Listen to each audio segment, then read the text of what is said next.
بسم اللہ الرحمن الرحیم۔ ناظرین السلام علیکم۔ چند قیمتی نصائح۔ نمبر 1، کسی شخص کا نیک بننے پر اسے ماضی کی گناہوں کا طعنہ دینا سختی سے منع ہے۔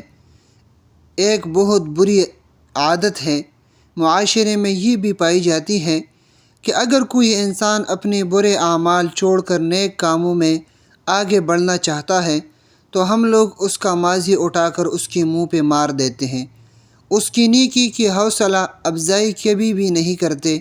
حدیث پاک میں اس بری عادت سے بہت سختی سے منع فرمایا گیا ہے۔ چنانچہ رسول اللہ صلی اللہ علیہ وسلم نے فرمایا، من غیر اخاہ بذنبہ لم یمت حتی یعملہ۔ جو شخص اپنے مسلمان بھائی بہن کو کسی گناہ پر عارض دلاتا ہے تو وہ عارض دلانے والا مرنے سے پہلے خود بھی اس گناہ میں مبتلا ہو جاتا ہے۔ جامعی ترمذی۔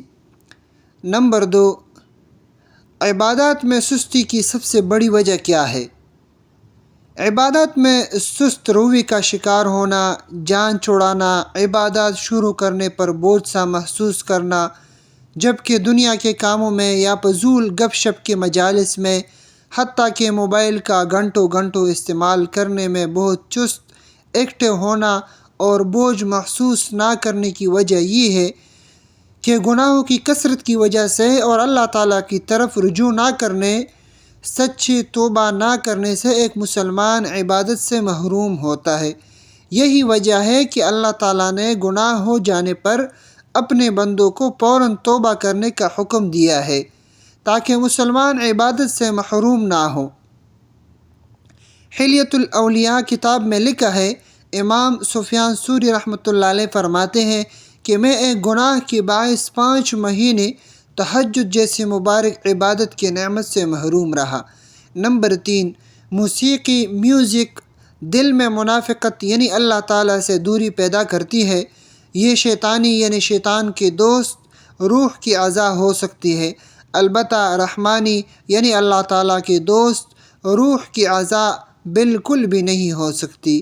امام ابن قیم رحمۃ اللہ علیہ اپنی کتاب الجواب الکافی میں فرماتے ہیں کہ اگر آپ کسی شخص کو دیکھیں کہ وہ قرآن سے زیادہ موسیقی میں دلچسپی لیتا ہے تو سمجھ لیں کہ اس کا دل اللہ تعالیٰ کی محبت سے خالی ہے، وہ ایک خطرناک راستے پر چل پڑا ہے۔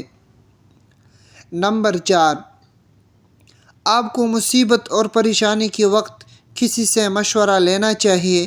اگر آپ کا کسی انسان سے کوئی اختلاف پیدا ہو یا آپ کسی مصیبت اور پریشانی میں گرفتار ہو تو کبھی بھی تیز مزاج، جذباتی اور جلد بازی کرنے والے دوست سے اپنے مسئلے کے بارے میں مشورہ نہ لیں، کیونکہ معافی، درگزر، خلوص، محبت، ایثار اور ہمدردی جیسے اعلیٰ اخلاق سے محرومی کی ایک بڑی وجہ یہ بھی ہے کہ ہم ایک ایسے مواقع پر ان لوگوں کی بات مان لیتے ہیں جو ہمیں منفی رائے دیتے ہیں، جو ہمیں اعلیٰ اخلاق کی بجائے انتقام کی راہ دکھاتے ہیں اور جو ہمیں مثبت پہلوؤں کی بجائے منفی پہلوؤں کی طرف متوجہ کراتے ہیں۔